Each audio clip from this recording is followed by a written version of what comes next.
Hello everyone, welcome back to another video on the second channel. Now today what I'm going to be bringing you is my first FIFA 22 related video on the channel. Now if you do go on to enjoy today's video, make sure you drop a like on it, subscribe if you are new as well. We are on the road to 100 subscribers on this channel, so if you could subscribe that would be massively appreciated. But today what I'm going to be bringing you is a day one 10,000 to 15,000 coins Seria starter squad for you guys. Now at the time of the recording it's currently 1:30 on Wednesday the 15th of September. The only confirmed ratings to be released in the Seria are the players from AC Milan and Inter Milan, but I thought, you know what, you can still build a pretty solid starter team with them two clubs. Obviously, I think you'll be seeing this on Friday, so maybe some more might have been released by then. I'm not really too sure, but I thought we'll switch things up a bit. Instead of giving you guys pro clubs, I know we've had a lot of pro clubs recently on the channel, I thought I'd switch things up and give you guys some FIFA 22 content. So I have built a starter squad over on Footbin. If any of the stats are wrong or anything like that, you can blame them. So I'll go for each player individually, talk through why I think that you guys should be picking these players up. I'll show you the team at the end. We'll talk about whether they've been upgraded or downgraded from last FIFA, some players about position changes as well. Make sure to let me know down in the comments below, do you guys want to see me do the same sort of video for different leagues, or do you want to see me do the same video for different leagues just with a bigger budget? But I feel like for the bigger budget ones, like your 50Ks, your 100Ks, your 250K teams, I want to have pretty much the full database. Now I don't actually know when that comes out, to be honest with you. I've still not even pre-ordered FIFA, so I'm a little bit behind, but we've nearly done a 2-minute intro here. So make sure to drop a like on today's video, subscribe if you are new as well. We're going professional. This is a bit like a main channel video, it's what it feels like. But yeah, let's now move over to starting team. So this is in a 4-3-3 brackets 4 formation. I'll explain a bit more why towards the end of the video, but we are going to start with the goalkeeper. I've gone with Cyprian Tatarusanu. Very easy for me to say that. Now he's had a -1 downgrade from last FIFA. Obviously that means a couple of his stats have been slightly downgraded, but most keepers on FIFA throughout the whole point of FIFA are absolutely terrible, so it doesn't really matter what keeper that you do decide to go with. He's probably not going to be very good. He'll probably be about 500 coins, so nothing really for you guys to worry about. Just a standard little Serie A goalkeeper there. At right back, I have gone with Davide Calabria. He's had a +2 upgrade from last season. He's got some, some pretty decent, well-rounded stats, decent pace, decent defending and physical as well. Obviously, we don't have any in-game stats. His dribbling for a right back is pretty good, 5'10", so he's a good height. His work rates last on FIFA 21 were medium. He was also 5'9" last year, so he's grown an inch in that time.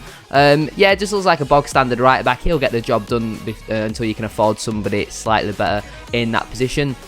The first centre-back then, I have gone with Danilo the Ambrosia. He was a 77 rated right-back last season, so whenever a right-back converts into, whenever a full-back converts into a centre-back, that always means he's probably going to have decent pace. 70 pace for a starting centre-back in the Serie A is pretty decent as well. Good defending and physicals on top of that. He's got some nice passing and dribbling as well. He's 5'11", so he's not exactly on the tallest. He's not the tallest of players, so that might be something that you do get caught out about. The start of the game is when people don't really use the meta, and you might come up against somebody like an Olivier Giroud, someone who's really good in the air, and that might be one of his downfalls. But he's probably going to be about 1,000 coins, 1,500, something like that. You're not really going to find centre backs that are 6'4" and have 80+ pace. Like, you're just not going to find that for 1,000 coins at the start of the game. So I think he'll be a decent little centre back to start off with.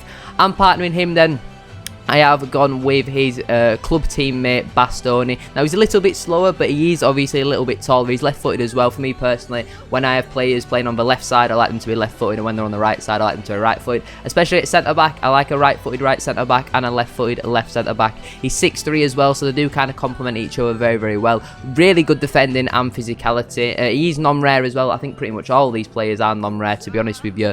Decent dribbling and passing as well. His pace, as I said, isn't the greatest, so if you've got something knocking around in the club, you're probably not going to put a shadow on him, but if there's an anchor chilling there, then why the hell not? You could put anything on him at the start of the game, it doesn't really matter. But he's got some good base stats there, 6'3", as I said, so I think he'd be a pretty decent left-footed centre-half for you guys to go with. He's also had a +5 upgrade from last season as well, so that's pretty good. Moving over then to left back, I've gone with the third Inter Milan player. Now, Federico De Marco was 67 rated on FIFA last season. Obviously left footed, 5'9". he's just a very, very well-rounded card. He actually looks a bit more like a left midfielder rather than a left back. He's obviously a left wing back, so that might explain why. But he's got some good pace, passing and dribbling stats. His defending physicality isn't the best, so fullback is probably a position where you're going to look to upgrade this team towards the end, so you probably want to put an anchor on him, potentially a shadow as well if you've got a few knocking around. Last season as well on FIFA 21 he had high medium work rates as well. For me personally, I don't really know what I like on a fullback. I think high medium's fine, medium high is probably the best though if you want them fullbacks to be staying back. But there we go then, that is the back four and goalkeeper. Let's now move over to the midfield, and we're going to start off with Mateus Vicino, something like that. He's had a -2 downgrade from last season. A very, very well-rounded card. You probably find a lot of these sort of players in these sort of leagues, just very, very well-rounded, and that's probably what you want for your two box-to-box sort of midfielders. He's 6'2", pretty much every one of his stats is green apart from pace.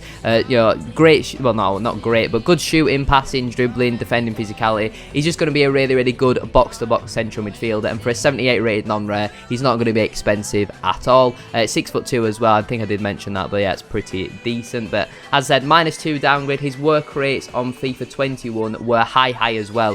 4-star skills, 3-star weak foot, so that's really, really good.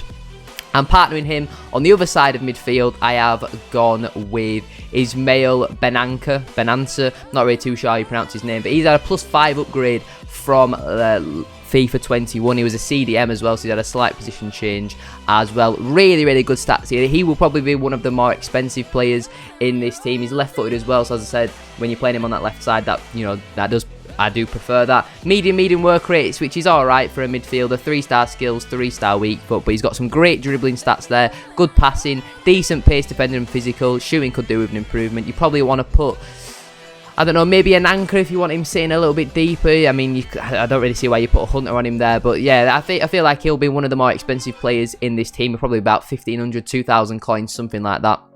But I think he'll be a really, really good starting midfielder for you guys. Now, the next player wasn't actually on FIFA 21. It is Brahim Diaz. I believe he used to be at Manchester City. Correct me if I am wrong down in the comments below. But he's your classic central attacking midfielder. Left-footed. As a guess, I would probably say he'll have 4-star skills, 3-star weak foot. I don't really know much about the guy, but yeah, good pace, good dribbling, decent passing. Shooting could probably be, do with some improvements, but for a day one central attacking midfielder, he's not going to be end of the world. Defending absolutely sucks, and physically he's not great at all, so you probably want to put a hawk on him to improve them sort of statistics. 5'7" as well, so he would kind of fit the meta. I don't know what his work rates will be, but if it's like high medium or medium low, something like that, that'd be pretty nice. Moving on then now to the front three, we're actually going to start with the left-hand side because I have a bit more to talk about with the right-hand side. I'm going to start off with the left-hand side of the front three, and I've gone with Raphael Liao. Last season on FIFA 21, he was a 74 rated striker, so he's had an upgrade. He's also had a bit of a position change as well. If I am correct, he was 4-star last year as well. High-low work rates, which will be fantastic. The only slight downside of him is he's 6'2", but that might be good if you're whipping balls into the back post. He's going to be there to get on the end of him. 88 pace is fantastic. He's got some okay dribbling and shooting stats as well, and his passing and physicality is not the end of the world. Defending doesn't really matter, to be honest with you. So on him, you probably want to improve his shooting and passing. I don't actually know which chemistry style does that, to be honest with you. Is it a Deadeye? It doesn't really say because they don't have the in-game stats, but I thought it might have boosted that, or whether shown you what it does actually improve. I think it's a Deadeye which improves the shooting and the passing, so I would recommend putting that on him. Decent little starting player there for you guys. Up front then, leading the line, I have gone with Alexis Sanchez. Now, he's kept the same rating. He was 80 rated on FIFA 21 as well. He did have 4-star skills, 3-star weak foot, high work rates, which is a bit of an L, to be honest with you. I was actually originally going to put him in cam and put a different striker in, but obviously with their only releasing the Inter Milan and AC Milan player ratings, there wasn't really anyone else. I mean, unless you want to chuck Olivier Giroud up front, I mean, you guys can do that if you want. He'll be really, really cheap. But Sanchez, he's got some decent stats, good pace. It's not the greatest for a striker, but striker probably is a position where you look to improve straight away, and there'll probably be, when the rest of the ratings in Seria get released, there'll probably be somebody a little bit better, so make sure you guys keep an eye out for that. His shooting and passing are okay. He's got some really, really nice dribbling stats. You probably want to play him out wide maybe in game, probably put a hunter on him, something like that. Physically, that's not bad, to be honest with you. 5'6", as I said, so he does kind of fit the meta as well. So I'd recommend putting a Hunter on him. I think it'll probably be around 1,500, 2,000 coins, something like that. So this will probably be more aimed at 15,000 coins rather than 10,000, but you can easily make coins on FIFA. I know some of you guys will probably be putting FIFA points on as well, so that's something that you can always look out for as well. Now on the right hand side, you could either go with Alexis, oh my god, why have I put the one in that I don't know how to pronounce his name? Alexis Sanchez. Or you could also go with Samu Castillejo. Now, I've personally gone with Saleh Mayekers just because he's slightly lower rated, I do believe, than Castillejo. Castillejo's got medium-high work rates and he's 6'4". I believe Sailor-Makers, I'm just going to call him Alexis, also has medium-high work rates, but he's 5'11", so slightly shorter. Castillejo has 4-star skills, 2-star weak foot, left-footed. Sailor-Makers is right-footed. And then on FIFA 21, I'm trying to do many things at once here. He was 3-star skills, 4-star weak foot, medium high work rates. But like I said, the attack is probably going to be somewhere you guys look to improve on pretty much straight away. They'll get you through your first couple of rivals games. You know, he's got some decent pace, passing and dribbling stats. His shooting and physical could do with some work. Defending is actually really good for a winger, so he looks to be a bit more of a wide midfielder, like in a 4-4-2 rather than in the attack. But you know, there wasn't really many options. As I said, they've only released the ratings from the two Milan clubs, so there wasn't really much option, to be honest with you. I'm sure by the time that the full game does come out, there'll be some better options out there for you guys. But this is what the team would look like then in a 4-3-3 brackets 4 formation. When it's the start of the game and nobody really knows what the meta is, so you don't really know what the best formations are. Most people generically do start off with a 4-3-3 variant. You know, 4-3-3-4 I think is a good way to start. It's not actually the best, to be honest with you. It leaves you very exposed where your midfielder pushed high up the pitch. So you probably want to have one of these two on stay back. I probably have Vecino on stay back. Benanka as the box-to-box. Brahim Diaz, I'd probably get him on comeback as well. Get your wingers coming back as well. Yes, we are playing ratified already, and then Sanchez probably put him on. I like to have my strikers as like the target man, because I feel like them coming short is better than them running in behind. But maybe at the start of the game, if you find a better pacey striker than Sanchez, if you get someone with 88 pace, something like that, like a Liao. I mean, you could, to be honest, if you swap them two in game and play Liao as that striker's running behind you, there's not going to be many defenders that can keep up with him. So it's just about being able to beat the keeper. But that is the team that I have gone with, as you guys can see on screen there. I think it will be around 10,000 to 15,000 coins, to be honest with you. It might even go up to 20. We don't really know what the market is going to be like on the first day. But this was just a bit of fun for you guys. As I said, if you did enjoy today's video, make sure you drop a like on it. Subscribe if you are new as well. Let me know down in the comments below what are your thoughts on this team. Obviously, when the full database comes out, I'll do some more of these for you. We could do one for some other leagues. I don't really want to do Premier League, because that's going to be expensive no matter who you use, unless you use like Chris Wood up front, which, to be honest with you, who the hell is going to do that? So I would highly recommend avoiding the Premier League for the first week or two. Go through your weekend league. I think Liga NOS will be a really fun one to do next, so we might do that. But that is where I am going to leave today's video. If you enjoyed, a like as always will be massively appreciated. Subscribe if you are new as well. Have a great rest of your day, and I shall see you all Sunday for another video. Peace.